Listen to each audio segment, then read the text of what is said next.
বাংলাদেশের প্রায় অধিকাংশ কারাগারেই সশ্রম কারাদণ্ডপ্রাপ্ত বন্দীরাই এই দ্রব্যগুলো উৎপাদন করে। একজন বন্দীকে যেন মানুষ ঘৃণা না করে, একজন বন্দী যেন মানুষের বোঝা না হয়, একজন বন্দী যেন সমাজের উপকারে আসে, সমাজে আয় করে, সমাজে স্বাভাবিকভাবে তার মূল্যায়িত হয়, এই জন্য আমাদের এই কার্যক্রম। এটা আমাদের কারা মহাপরিদর্শক মহোদয়ের নেতৃত্বে আমরা এই কাজগুলো করছি। আমাদের এখানে প্রায় 350 উপরে বিভিন্ন প্রোডাক্ট আছে, 350 উপরে প্রোডাক্ট আছে। এগুলো বন্দীরা তৈরি করলে এর লভ্যাংশের অর্ধেক বন্দী পাবে এবং অর্ধেক সরকারি কোষাগারে জমা হবে। একজন বন্দী যেন তার যখন জেলখানায় আসে, জেল কারাগারে আসেন, এরা যে প্রশিক্ষিত হয়ে বাহিরের সমাজে যেন ঘৃণার পাত্র না হয়ে, সমাজের বোঝা না হয়ে, সেই জন্য সমাজের এবং রাষ্ট্রের অর্থনৈতিক উপার্জনে সহায়তা করতে পারে, সেই জন্য আমাদের এই প্রচেষ্টা। রাখিব নিরাপদ, দেখাবো আলোর পথ, এই স্লোগানকে সামনে রেখেই আমাদের কারা মহাপরিদর্শক মহোদয়ের নেতৃত্বে আমরা বাংলাদেশ জেলের প্রতিটা সদস্যই এখন উৎপাদনমুখী করছি। আমরা কারাগারে বন্দী যারা আছেন তাদের উৎপাদন কাজে নিয়োজিত করছি। এতে সে কারাগারে বসেই আয় করতে পারছে টাকা, এবং সে আয়কৃত অর্থ দিয়ে সে নিজে খরচ করতে পারছে, সে আয়কৃত অর্থ দিয়ে তার ফ্যামিলিকে দিতে পারতেছে, সে আইনি কার্যক্রম চালাতে পারতেছে। একদম সশ্রম দণ্ডপ্রাপ্ত বন্দী সে সাজা খাটবে, এটা নিয়ম। তাহলে সাজা খাটার কারণে সে কি পাচ্ছে? রেয়াত পাচ্ছে। 1, 2 হলো এই যে উৎপাদনমুখী কাজ করতেছে, সেটা প্রশিক্ষিত হচ্ছে, মুক্তির পরও সে এই কাজটা করে উপার্জন করতে পারবে। 3, আর্থিকভাবে সে স্বাবলম্বী হচ্ছে।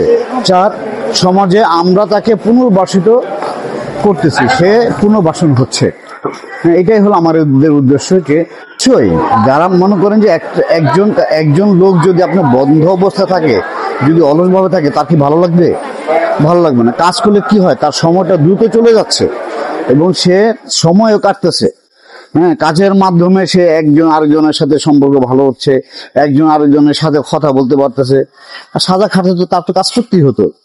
সুতরাং এই কাজটা করলে সে আয় হচ্ছে, সমাজেরও রাষ্ট্রেরও আয় হচ্ছে, তারও আয় হচ্ছে, সে প্রশিক্ষিত হচ্ছে।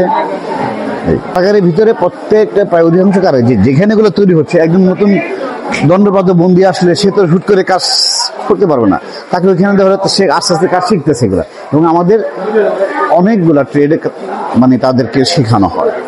ইলেকট্রিক আছে, তারপর আপনার এই যে উৎপাদনমুখী কাজে আছে, তারপর আপনার বাগান উৎপাদন আছে, সবজি চাষ চাষাবাদের আছে, এরকম অনেক প্রকার ট্রেডে আমরা তাদেরকে কাজ শিখিয়ে থাকি। কারুশিল্প যেটা বলে সেটা আমাদের আছে, পাটজাত দ্রব্য যেটা আছে সেটা আমাদের আছে, এবং আপনার ঘরে ব্যবহারযোগ্য সব জিনিসপত্র, জিনিসপত্র যেটা বলা হয় সেগুলো আমাদের আছে। এখানে আসলে অনেকে মনে করে যে নকশি কাঁথা বুঝি শুধু মহিলারা করে, না, পুরুষরাও করে। তবে মহিলারা বেশি করে। একটা চিন্তা করেন যে কারাগারের নিয়ম কি? নিয়ম হলো, যদি এটা না হলো আপনি প্রাচীন যুগে চলে যান, নিয়ম কি? একটা বন্দী সাজা খাটবে, এটাই তো স্বাভাবিক। সাজা খাটবে, যখন সে আর্থিকভাবে সহায়তা পাবে, তার ভালো লাগবে না? এটি তো তার আনন্দ। সে ওখানে জেলখানায় থেকে কাজ করে সে উপার্জন করতে পারছে, এটা তার অবশ্যই তার আনন্দের। এবং তারা এটা নিয়ে অনেক গর্ববোধ যে আমরা আসলেই এটা পাচ্ছি এখন, এটা আগে ছিল না, এটা পাচ্ছে। এটা তারা অনেক আনন্দিত এবং তারা অনেকে আগ্রহী।